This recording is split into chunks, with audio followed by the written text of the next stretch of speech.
Welcome to Hub History, where we go far beyond the Freedom Trail to share our favorite stories from the history of Boston, the hub of the universe. This is episode 211, The Ice King of Boston. Hi, I'm Jake. What you're about to hear is actually the third script that I attempted to write for this week. I started out researching the murder of Star Faithful, a beautiful 25-year-old flapper whose body washed up on a Long Island beach in 1931. Her family would accuse Boston Mayor Andrew Peters of murdering her. When I sat down to start writing the episode during the week of Thanksgiving, there was just far too much murder and addiction and child sexual abuse. After a few days, I shifted gears, decided to research a lighter topic, and for some strange reason settled on the Bussey Bridge disaster. I got pretty far down that path before realizing that a Jamaica Plain train wreck, where 38 commuters were killed and even more were injured, was not the answer to my Thanksgiving blues. Switching gears again, I landed on a topic that's been on my podcast backlog for a long time. Ice seems like such a simple thing today, when I can just go to my freezer and grab a few cubes to cool down my drink. But before artificial refrigeration, New Englanders would cut and store ice during the long winter to keep their food fresh and their drinks cold during the summer. That was all well and good for people who lived near an ice pond anyway, but what about people in the faraway tropics who might want to get their hands on some ice? Until the early 1800s, the idea of shipping ice to the tropics was seen as a crazy pipe dream. But then along came a Boston entrepreneur who built a fortune and a reputation as the Ice King. But before we talk about Boston's Ice King, I just want to pause for a moment to thank our latest Patreon sponsor, John B. John's a longtime friend of the show who often shares our stuff on social media. By signing up to sponsor the show, John and listeners like him commit to giving a small amount each month to help us cover the expenses involved in making a podcast. Their generosity means that we can pay for things like web hosting and security, podcast media hosting, audio processing tools, research databases, and much, much more. I just want to say a heartfelt thanks to John and all our sponsors. If you're not yet supporting us and you'd like to, just go to patreon.com/hubhistory or visit hubhistory.com and click on the Support Us link. And thanks again to everyone who supports the show. And now it's time to learn about the Ice King. In September of 1833, an American ship called the Tuscany crossed the Bay of Bengal, sighted the Indian coast, and sailed up the Hooghly River to the city we now call Calcutta, landing on the 13th. The crew had been at sea for 4 months and 7 days, leaving Boston on May 6th. The ship's arrival heralded an economic shift, undercutting the market for a product that had been a luxury good and transforming it into a commodity. It also marked the culmination of almost 30 years of ambition. An article the following year in the Journal of the Asiatic Society of Bengal describes the ship's reception. The arrival of the Tuscany with a cargo of ice from America forms an epoch in the history of Calcutta worthy of commemoration, as a facetious friend remarked, in a medal of frosted silver. In the month of May last, we received a present of some ice from Dr. Wyeth at Hooghly, whose efforts have been so long directed to the extension of its manufacture by the native process, as a proof that the precious luxury might be preserved by careful husbandry until the season when its coolness was the most grateful. Little did we then contemplate being able to return the compliment with a solid lump of the clearest crystal ice at the conclusion of the rains, nor that we should be finally indebted to American enterprise for the realization of a measure for which we have so long envied our more fortunate countrymen in the upper provinces.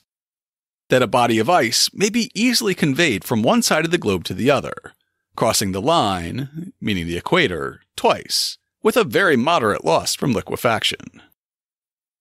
Before the arrival of the Tuscany, ice was nearly unknown in the tropical coastal plains of India, where Calcutta lies. While ice was common in the Himalayas and their foothills, there was no infrastructure in place to harvest and ship it to the coastal cities. To the extent that locals had any experience with ice, it was small amounts made by digging cold pits in the temperate inland areas, waiting for a frosty morning, and skimming the thin crust of ice from the surface of the water in an unglazed clay pot lined with reeds at the bottom of the pit. Each morning's collection was combined with the previous until there was a small nugget of slushy ice, which could be protected with insulation until the summer, like the one apparently produced by Dr. Wise at Hughley. Obviously, such a scarce and labor-intensive product was only available to the noble class and the officers of the British East India Company.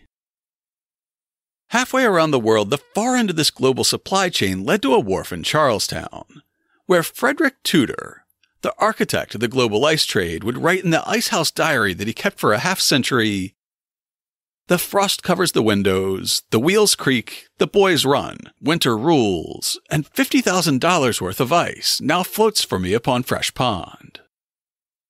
Fresh Pond in Cambridge and Spy Pond in Arlington were among the first bodies of fresh water where armies of workers descended in winter to harvest the frozen water that was the cash crop of the cold months. Even Walden Pond in Concord was harvested, where Thoreau watched the operation and wrote, "Thus it appears that the sweltering inhabitants of Charleston and New Orleans, of Madras and Bombay and Calcutta drink at my well. The pure Walden water is mingled with the sacred water of the Ganges." An article published in the Accounting Historian's Journal in 1984 notes, "At first, Tudor employed work crews to cut the ice by hand from throughout eastern Massachusetts and coastal New Hampshire and Maine.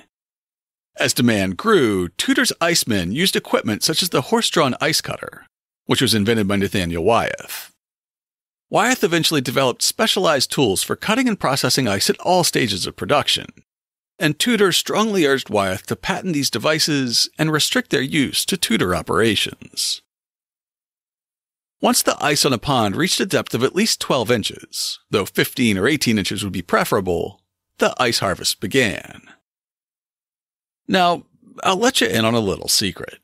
I'm not the world's biggest fan of Henry David Thoreau and his famous work Walden, where he bangs on and on endlessly about the necessity of self-reliance without mentioning the inconvenient fact that while Thoreau was on Walden, his friends and neighbors kept him fed and his mother stopped by to do the washing. However, there are times when I admire his power of description, like when he spoke of entering the cloud factory at the top of Mount Katahdin as sitting in a chimney and waiting for the smoke to blow away. We'll call on Thoreau's descriptive powers here because he watched and described the process of ice harvesting for his chapter on winter in Walden. In the winter of 46 and 47, there came 100 men of Hyperborean extraction swooping down upon our pond one morning, with many carloads of ungainly-looking farming tools. Sleds, plows, drill barrows, turf knives, spades, saws, rakes, and each man was armed with a double-pointed pike staff, such as is not described in the New England Farmer or the Cultivator. Thus, for 16 days, I saw from my window 100 men at work, like busy husbandmen, with teams and horses and apparently all the implements of farming, such as a picture we see on the first page of the almanac. To speak literally, 100 Irishmen with Yankee overseers came from Cambridge every day to get out the ice. They divided it into cakes by methods too well known to require description. The methods of harvesting ice may have been too well known to require description in Thoreau's time, but in 2020 we can be forgiven for needing a bit more detail. First, horse-drawn scrapers removed the snow from on top of the ice. Then a foreman surveyed out a 600-square-foot rectangle on the ice. In the next step, another horse pulled a device that looked a lot like a traditional sled, with the runners set 44 inches apart. One runner was normal, and the other was a serrated blade that cut a 2-inch deep groove in the surface of the ice. On the return pass, the normal runner rode in the groove cut in the first pass. Then it would turn and come back again. In relatively short order, a grid of 44-inch squares was scored into the surface of the ice. Next up was another Wyeth invention, the ice plow. The plow had runners set 44 inches apart to follow the grid, but it also had progressively larger chisel-like blades that followed the scored grooves. As the horse plodded slowly forward, each successive blade cut a couple of inches deeper into the ice, until the blocks of ice were nearly ready to float free. An article about ice harvesting at Jamaica Pond published by the JP Historical Society describes the final step. The final cutting of the ice was done with hand tools. These included long-bladed saws with long-handled spades and fork bars. Large sections of the 600-foot square were cut away, and these floats were ridden like rafts. The larger floats were divided into smaller pieces as it was floated toward the icehouse. The small pieces were then pushed onto a conveyor for the trip to the icehouse 70 feet above the pond surface. Out at Walden, old Henry David reported on the same process, where the cut blocks, being sledded to the shore, were rapidly hauled off to an ice platform and raised by grappling irons and block and tackle worked by horses onto a stack, as surely as so many barrels of flour, and there placed evenly side by side and row upon row, as if they formed the solid base of an obelisk designed to pierce the very clouds. They told me that in a good day they could get out 1,000 tons, which was the yield of about 1 acre. Deep ruts and cradle holes were worn in the ice, as on terra firma, by the passage of the sleds over the same track, and the horses invariably ate their oats out of cakes of ice hollowed out like buckets. They stacked up the cakes thus in the open air in a pile 35 feet high on one side and 6 or 7 rods square, putting hay between the outside layers to exclude the air. From the ice house on each pond, the ice had to be hauled to the port of Boston and loaded on a ship. Early on, this was done with horse-drawn carts, but as time went on, more and more was hauled by rail, starting with a spur of the Charlestown Branch Railway that was laid directly to Tudor's ice house on Fresh Pond in Cambridge.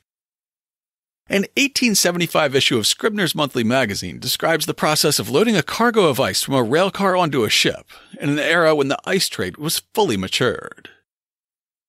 The loading of ships at Charlestown is, perhaps, one of the most interesting features connected with the ice trade. As the cars pass down the track from the main road to the wharf, where the ships are waiting, they are separately weighed. Then, the car is moved to a position opposite the gangway of the ship. A long platform rigged with iron or steel rails is placed between the car and the gangway of the ship. Over this platform, the ice is slid from the car door to the ship's rail. Frederic Tudor would say that unlike a summertime farmer who had to worry about droughts and rains that might cause his crops to rot in the fields, the winter never rots in the sky. However, there were some years when the winter never seemed to come. When ice conditions were marginal, a thinner sheet could be cut, stacked, and refrozen to form larger blocks. Or, crews could drill holes in the ice to draw water up to refreeze on top of the existing ice sheet. When conditions were really poor, however, an ice harvester would have to resort to desperate measures. During an unusually warm February, Frederic Tudor's diary records the difficulties in finding ice in the ponds around Boston, as temperatures in the afternoon approached 60 degrees. The ice crews would do nearly anything to keep their harvest out of the warm winter sun. Sent a cart from town with sails amounting to 200 yards in order to avert the sun's rays from a small part at least of the ice. Observing the state of things, I took Wyeth in my chaise and we went through an intricate and very rough woods road to Long Pond, which I remember to be shaded on the south border. Here was a ribbon of ice about 20 feet wide and 150 feet long. I was induced to instruct Wyeth, who at first was somewhat against it, to undertake to get out what could be saved of value, which he thinks will be 15 cords. During one of these interminable warm spells, Tudor wrote in his diary about the genius of Nathaniel Jarvis Wyeth, a distant cousin of the painters N.C. Wyeth, Andrew Wyeth, and Jamie Wyeth. January 13th, 1828. Thermometer, 45 degrees. I found Wyeth wandering about the woods at Fresh Pond in all the lonely perturbation of invention and contrivance. His mind evidently occupied in improving the several contrivances which he is perfecting for carrying into good effect improvements in his several machines for the ice business. I have from time to time given him several hints, particularly respecting the ice cutter which I first suggested to him, and he has improved the plan of last year, and he now tells me that he has improved upon this year's improvement. For minds highly excited and in great activity, there is no Sunday.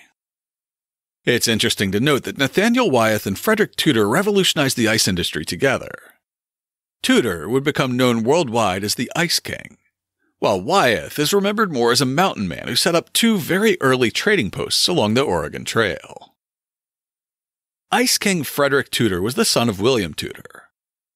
Back in episode 131, we described how William wooed and won the heart of the loyalist Delia Jarvis, even as he served as a colonel and judge advocate general in the Continental Army. The couple had 6 children who lived to adulthood, 2 daughters and 4 sons. Frederic was the only son who didn't go to Harvard, but that did nothing to deflate his sense of self-worth. A sarcastic description by a former business partner named John W. Damon, who believed that Tudor had cheated him, gives a sense of Frederic's bearing.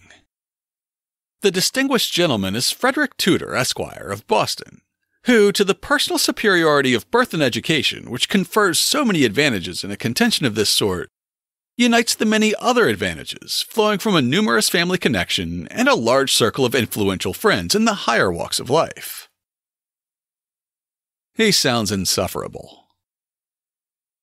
The very earliest origins of Frederic's interest in the ice trade are shrouded in legend.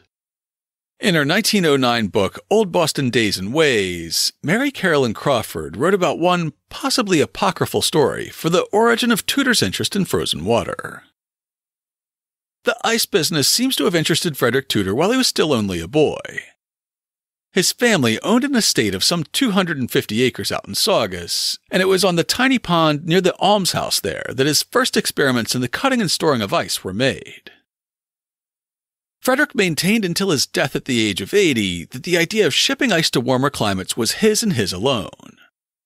He would fly into a rage at any suggestion to the contrary and even disowned a close friend and confidant who suggested otherwise to him in a private letter. However, as Lewis Simpson's 1968 journal article, Boston Ice and Letters in the Age of Jefferson points out, most people who have studied the ice business attribute the idea to a different Tudor. The historic possibility of the ice trade was created when Frederic Tudor left Boston Latin School at the age of 13 to become the youngest apprentice to DeCostin and Marshall, a firm on State Street. This was an act of rebellion. He was about the right age in his day to enter Harvard, as his 3 brothers dutifully did. Frederic refused to be a Harvard man and scornfully denounced Harvard as a place for loafers. Eventually, Colonel Tudor set Frederic up on the commodity market in Boston.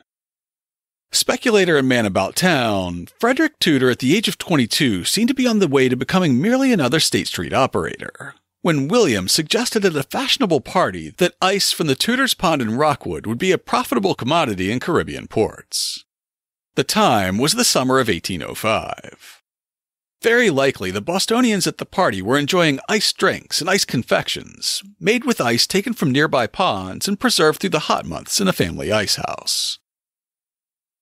William here is not Frederic's famous father, but instead his brother William, one of the Harvard tutors who was interested mostly in literary pursuits, but who would also be instrumental in starting up Frederic's ice business.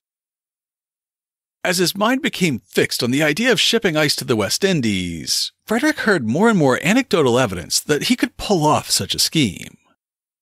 He wrote in an 1805 letter to a business associate's cousin, "The idea of carrying ice to tropical climates will at first no doubt startle and astonish you. But when you take into consideration the following circumstances, I think you will cease to doubt the practicability of the thing and adopt the proposal I shall presently make to you. The captain of an American ship in London during peacetime could obtain no freight or employ for his vessel. Someone said to him in jest what he took in earnest. 'We've had a mild winter and there's no ice in the ice houses. Suppose you go to Norway for a cargo.' He did, and arrived at London with a full cargo, and realized a very handsome profit, notwithstanding he was detained a long time in settling with the custom house on the account of duties. Ice has been frequently found to go on the ends of boards safely to the West Indies without thawing during the voyage. This is a very remarkable fact, because the ice so situated must have been very much exposed in the damp hold of the vessel loaded with green boards. Ice creams were carried to Trinidad by the English when they were in possession of that island in pots packed in sand from Europe. Ice is carried every year to St. Eustatius and is preserved there. All these stories of the successful preservation of ice on the way to the Caribbean got Frederic Tudor's mind racing.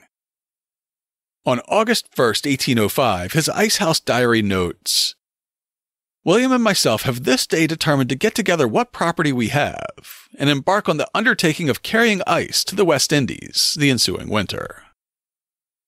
By October 1805, Frederic and William had enlisted the help of a cousin named James Savage. While Frederic worked on financing the operation and harvesting ice, William and James would go to the Caribbean island Martinique. There, they would set up an insulated ice house to store the frozen wares, start a company to sell the ice, and begin marketing New England ice to the locals. Though the Caribbean during the Napoleonic Wars was a hotbed of privateering by British, French, and Spanish ships, the two cousins made it to Martinique in one piece, where they utterly ignored their role in the partnership. They failed to set up a corporation to sell the ice, and they failed to build an insulated ice house. They did, however, successfully market New England ice, creating the equivalent of a viral marketing campaign that built significant demand. Meanwhile, back in Boston, Frederic found it hard to get potential investors to take him seriously. Another 1805 entry in the Ice House Diary says, "People only laugh and believe me not when I tell them I'm going to carry ice to the West Indies." Luckily for Frederic Tudor, cargo space on ships bound from Boston to the Caribbean was cheap. Boston imported sugar and molasses, rice, cotton, and other goods grown by slave labor on the plantations of the Indies. But at the time, Boston didn't ship many goods back to the Caribbean. With many ships going in ballast, that is, with a hold full of worthless stones to give the ship stability at sea, captains were perfectly happy to use seemingly worthless frozen water as ballast instead, while collecting a minor fee from Tudor. The Accounting Historian's Journal article notes the first of these shipments a few months after William Tudor and James Savage had left for Martinique. On the outgoing tide, the morning of February 13, 1806, the brig Favorite, Captain Pearson commanding, cleared Boston Harbor with the first cargo of New England ice bound for the West Indies. The Favorite arrived in Martinique after a 20-day passage. Upon clearing customs, Tudor circulated the following advertising broadside announcing his novel new product. Today, March 7th, and during 3 consecutive days there will be put up for sale in small amounts a cargo of ice, brought into this port very well preserved from Boston by the brig Favorite, Captain Pearson. This sale will take place immediately and will last 3 days only, the brig having to proceed at that time to another island. The price is 10 cents a pound. It is necessary to bring a wool cloth or a piece of covering to wrap the ice. This means preserves it much longer. With that first shipment, the Boston Gazette chortled at Tudor's expense. No joke, a vessel with a cargo of 80 tons of ice has cleared out from this port for Martinique. We hope this will not prove a slippery speculation. It very nearly did. Frederic Tudor had invested about $10,000 of mostly borrowed money into that first shipment to the Caribbean, so it's quite unfortunate that there was no established ice house for storing his wares. Thanks to his brother and cousin, there was a healthy demand for ice in Martinique in the spring of 1806. Even those who weren't initially convinced were won over when they saw the profits that could be made with New England ice. In a letter home, Tudor described how one merchant was persuaded to place an ice order. The man who keeps the Tivoli garden insisted ice creams could not be made in this country, and that the ice itself would all thaw before he could get it home. I told him I had made them here, and putting my fist pretty hard upon the table, I called for an order of 60 pounds of ice, and in a pretty warm tone directed the man to have his cream ready, and that I would come to freeze it for him in the morning, which I did accordingly, being determined to spare no pains to convince these people that they could not only have ice, but all the luxuries arising as well here as elsewhere. The Tivoli man received for these creams the first night $300. After this, he was humble as a mushroom. The Ice House Diary reveals that, along with product demonstrations like at the Tivoli Gardens, Tudor also understood the value of product placement. It becomes necessary to establish with one of the most conspicuous barkeepers a jar, and give him his ice for a year. The object is to make the whole population use cold drinks instead of warm or tepid. It will be effected in the course of 3 years. A single conspicuous barkeeper having one of the jars and selling steadily his liquors all cold without an increase in the price render it absolutely necessary that the others come to it or lose their customers. They are compelled to do what they could in no other way be induced to undertake. By shipping the ice from New England in February for a destination just a couple of weeks away, Tudor could get away with loading his ice into the ship's hold without much in the way of insulation. When it arrived in the tropical climate of Martinique with no waiting ice house, the 130 tons of ice, and thus Tudor's profits, began melting away. Sales were brisk, but not brisk enough to keep up with shrinkage, so Tudor lost about $4,000 on that first shipment. As 1806 came to an end, his icehouse diary concluded, "The plan of transporting the ice is perfectly good. Now the one thing needful is an icehouse, which will keep the ice after it has arrived in the West Indies." The following year, William Tudor negotiated a license to send shipments of ice to Jamaica, Barbados, and Antigua, as well as arranging to build an icehouse in Havana, Cuba. This first icehouse, however, didn't work very well, and the shipments to the other islands suffered the same problems as the first shipment to Martinique.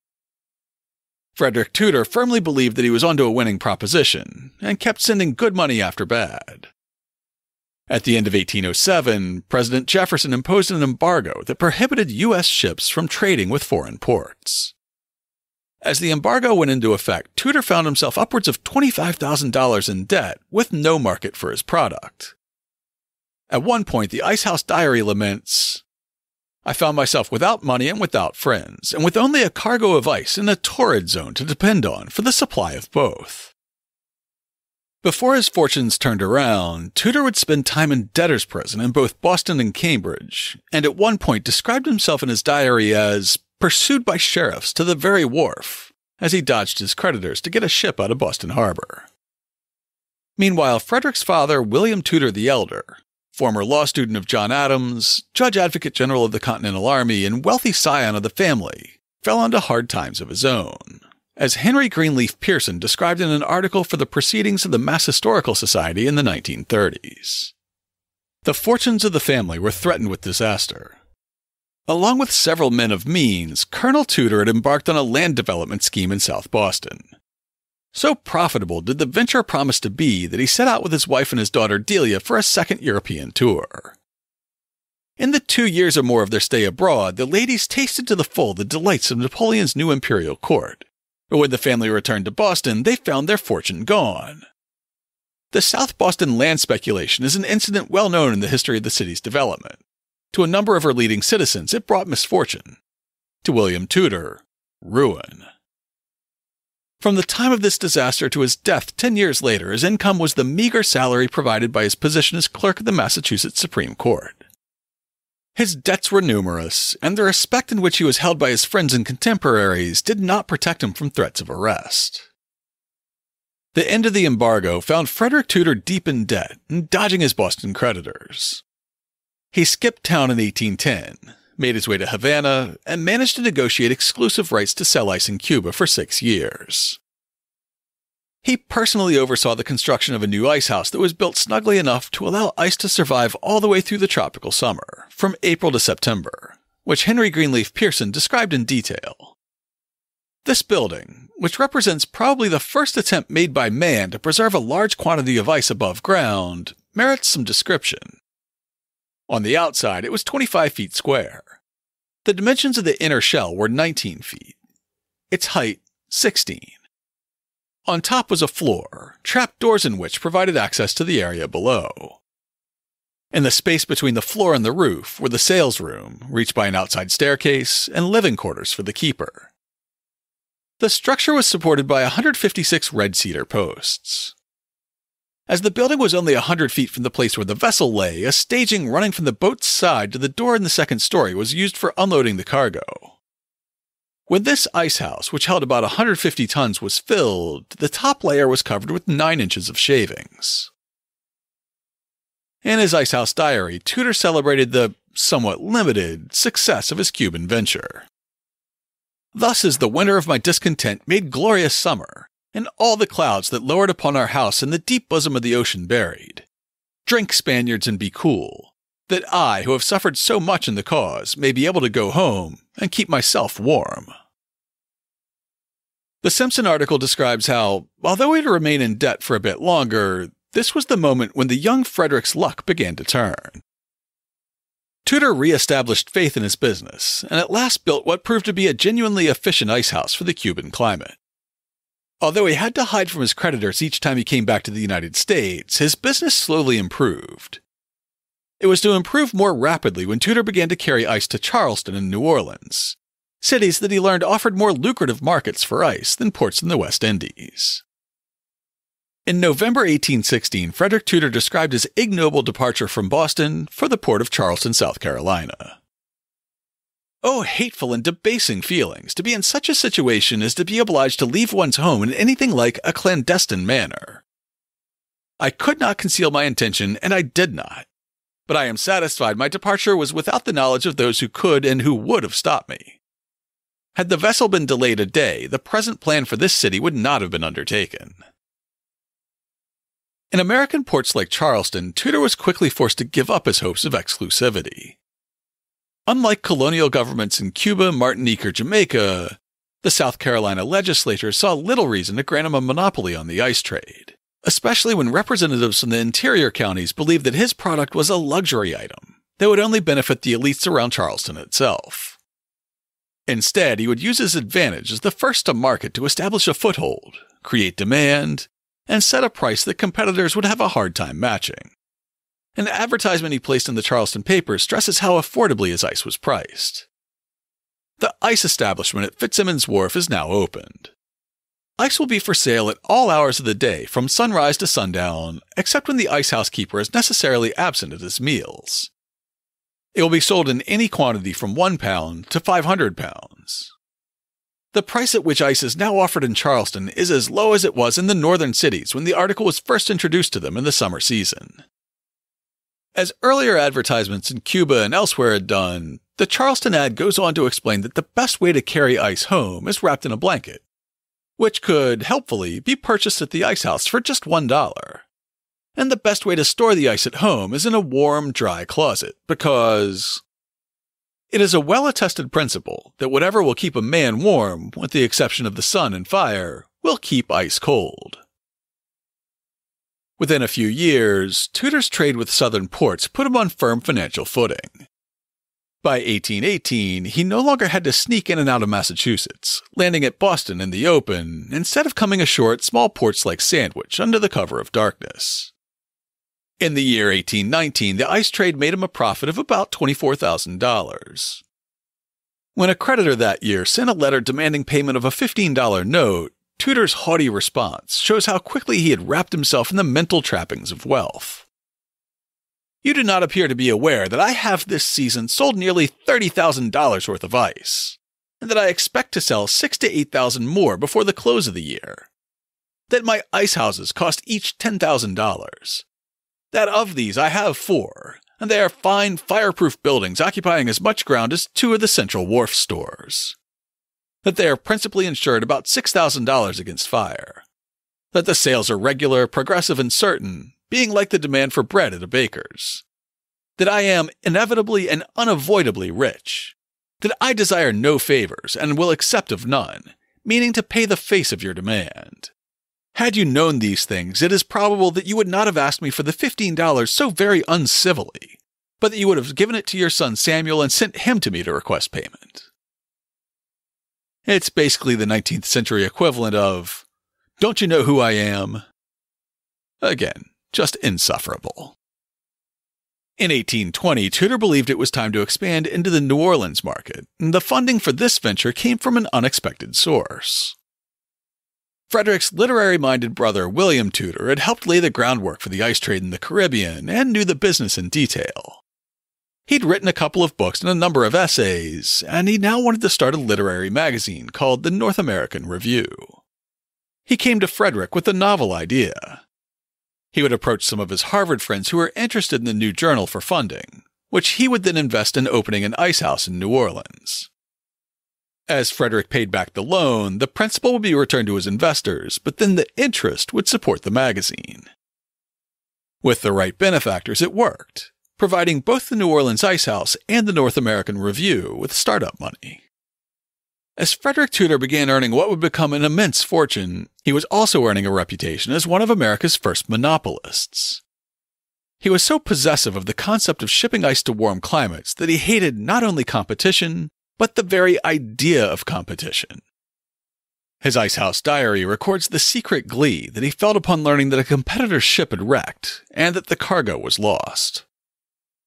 It was mentioned today that a cargo of ice has been lost bound to the Delaware. This makes 3 cargoes this spring which have been lost. It is an ill wind which blows nobody good. I am sorry to profit by the misfortunes of my neighbors, but as I first taught the world that ice may be transported by sea, I may consider the business as mine to a certain extent. How dare anyone else enter the business that he had invented? I got one of my worst ever college grades in economics, so I let the article in the Accounting Historian's Journal explain how Tudor's company engaged in predatory pricing to drive upstart competitors out of his best markets. Competition in the ice trade was a pervasive problem for Frederic Tudor, particularly in mainland cities of the United States. Tudor frequently resorted to cutthroat price reductions to control the ice trade in such southern cities as Savannah and Charleston. While the monopoly Tudor enjoyed in Havana allowed him to sell ice for as much as 25 cents a pound, in South Carolina and Georgia, prices as low as 6 to 8 cents a pound were hard to maintain because of competition from New York entrepreneurs. Tudor apparently took an active role in pricing decisions. His typical strategy was to cut prices drastically to force his competitors out of business. For example, Tudor would price his ice for a penny a pound until a competitor's supply had melted at the docks. Then he would raise prices to profitable levels. His diaries record the following case. This interferer will get about $5 in all for what must have cost him at least $100. This business is mine. I commenced this business and have a right to rejoice in ill success attending the others who would profit by my discovery, without allowing me the credit of teaching them. Establishing a market for Boston ice in India would be the culmination of 3 decades of work, and Tudor was driven to succeed by the failure of another venture. An investment in coffee completely collapsed, losing a vast sum of money, though Frederic was now wiser, wealthier, and more able to sustain such a loss without ending up in debtor's prison.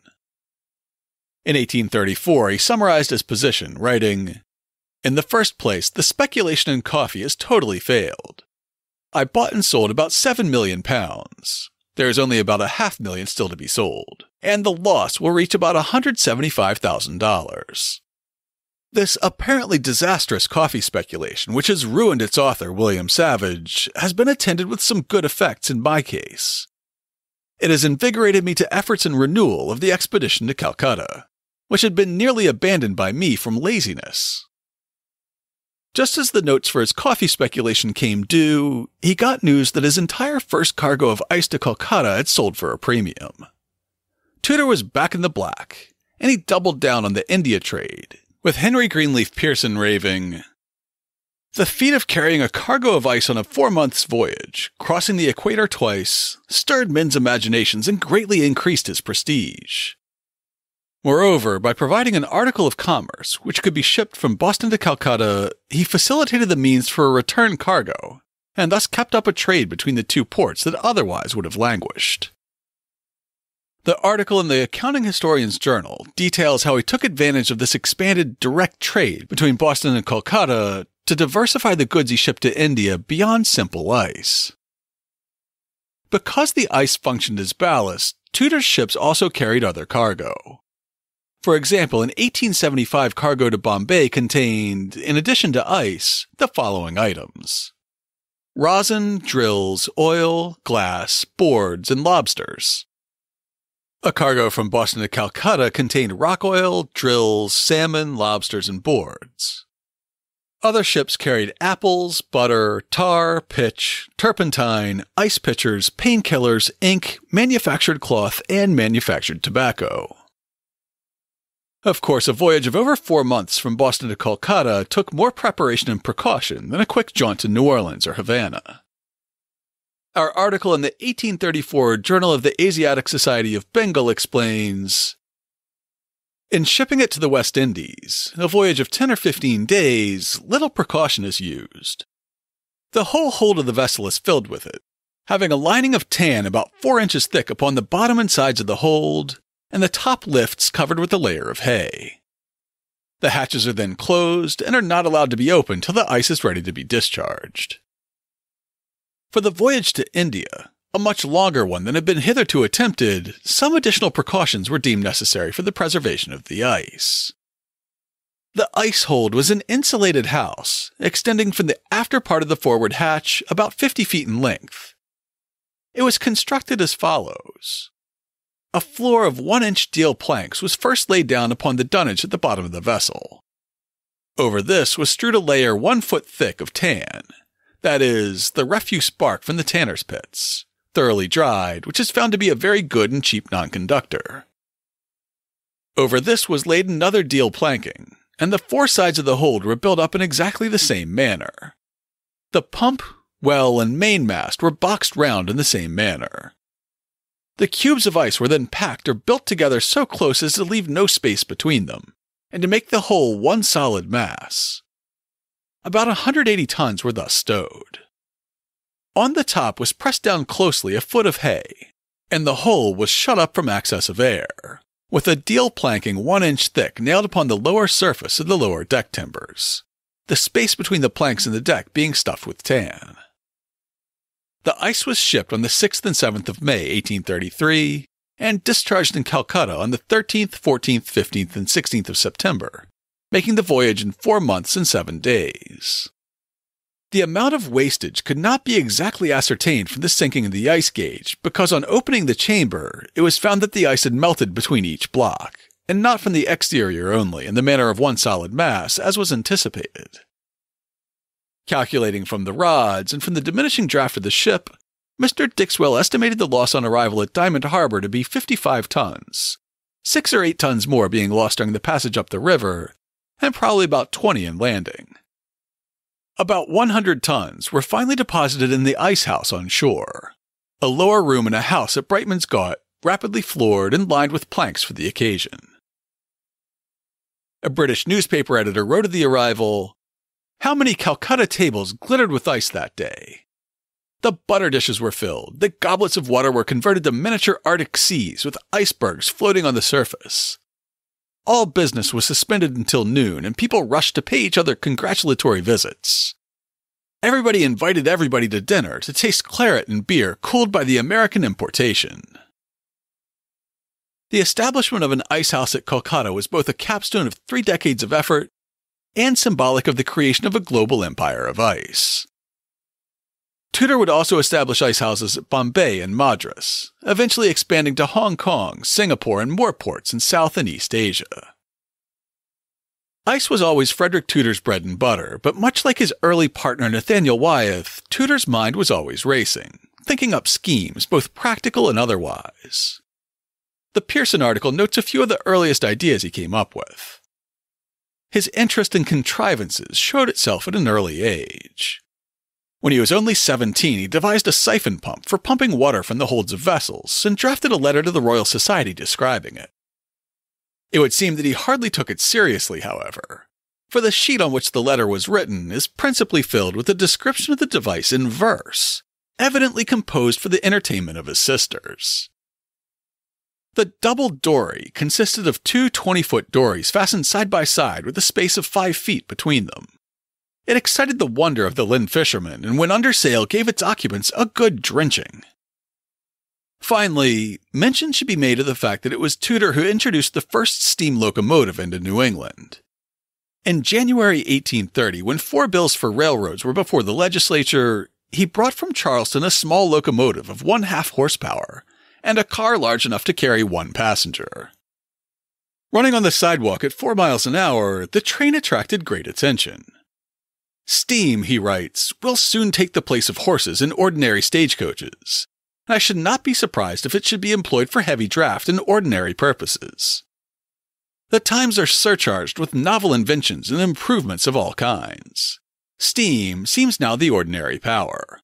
In all probability, some other and more convenient one will be discovered." During the War of 1812, Tudor proposed a new hull shape for ships of war, publishing a pamphlet laying out his thinking, in which he said it would combine the shape of a dolphin and the shape of a duck in a perfect balance of speed and stability, concluding, "She is intended to sail faster than other vessels before the wind, close-hauled to it, or with wind free. To be an excellent sea-boat, because on account of her fullness she will live light on the water. To rise easily on a sea, because she does not present any straight line in her main body from stem to stern. To be under perfect command of her rudder, because it has so strong a hold on the water. To go about with great facility and quickness, because she has so strong a hold on the water aft and so small a hold forward. He sent a copy of the pamphlet to former President Jefferson, saying, "If you should take the trouble of looking over the few sheets which I have the honor to enclose, and you should think me correct, your favorable opinion will aid me much in an application which I propose to make to the Executive Department of the Government, to have my model carried into effect in one or more of the line of battleships or frigates which Congress may determine to build." Jefferson declined gracefully, writing back, "I thank you for the pamphlet, but of all the subjects on which I could have been asked for an opinion, that of naval construction is the one on which I am the most ignorant. Born and bred among the mountains, and having never lived in a seaport, I do not understand even the language and phrases of this subject, and am still less familiar with the different forms of construction. At college, indeed, I became acquainted with the principles of the solids of least resistance, but your appeal to the forms of duck and dolphin are more likely to furnish you useful hints." Undeterred, Tudor built a prototype called the Black Swan, which is fitted out as a privateer. It was launched with some success, but the hull shape was not the revolution in shipbuilding that its inventor had hoped. Certainly, it couldn't even hold a candle to the nearly supernatural performance of the USS Constitution, which had been built in a nearby shipyard a decade and a half before. Even in 1859, when Frederic Tudor was mostly retired, his mind raced with schemes. That year, he wrote to Boston Mayor Josiah Quincy with an idea about how the city's streets could be widened without costing the city anything. Even then, nearly 40 years before the city's subway and elevated train systems were begun, Boston's streets were so congested that he could open the letter with a commiseration. "Dear Sir, as you have been run over, and I have been knocked down by carriages in the streets of Boston, we have in our own persons practical evidence that our streets are too narrow. Indeed, it seems to me the daily locking and jams of carriages, carts, and wagons to be observed in great numbers of our streets call loudly for a remedy." He proposed a land trading scheme that would benefit the landowners on one side of the street if they all agreed to give up some of their property for the street and sidewalk, saying that it avoided what he called odious betterment laws.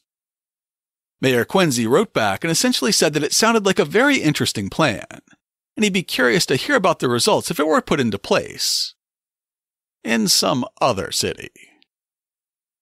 Frederic Tudor had the time to pester Mayor Quincy with his schemes because he had begun to transition into retirement a few years before.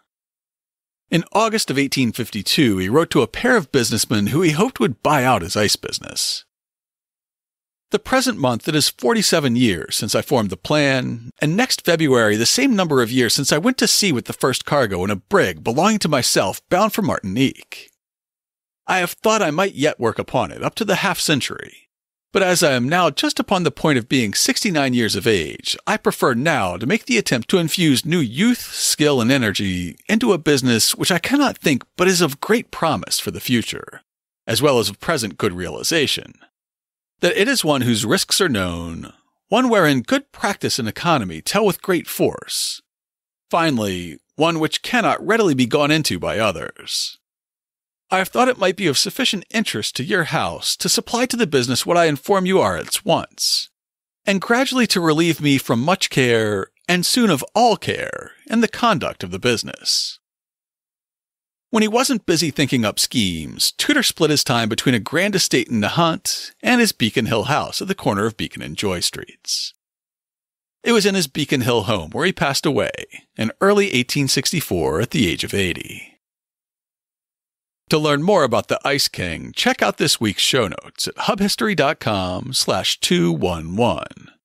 I'll have links to all the journal articles I quoted from, period sources about Frederic Tudor and the ice industry, the article from the J.P. Historical Society describing how ice was harvested, and the full text of Walden, including Thoreau's description of the ice harvest. I'll also include some pictures of ice harvesting in 19th century New England, so you can see what ice plows, ice houses, and conveyors look like in action.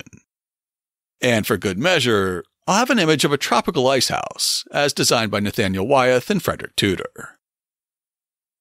If you want to leave us some feedback, you can email us at podcast@hubhistory.com. We're Hub History on Twitter, Facebook, and Instagram. Or you can go to hubhistory.com and click on the Contact Us link. While you're on the site, hit the subscribe link and be sure that you never miss an episode. We're in all your favorite podcast apps, including Google Podcasts, Spotify, Amazon Music, Stitcher, Pocket Casts, and many more. You can also listen on your favorite smart speaker. If you have an Amazon Echo, just say, "Alexa, play the Hub History podcast." Or if you have a Google Home, you can say, "Hey Google, play the Hub History podcast." Sure, playing the latest episode of Hub History, our favorite stories from Boston history. Apple Podcasts is still the most popular podcast app. If you subscribe on Apple Podcasts, please consider writing us a brief review. If you do, drop us a line, and I'll send you a Hub History sticker as a token of appreciation. That's all for now. Stay safe out there, listeners.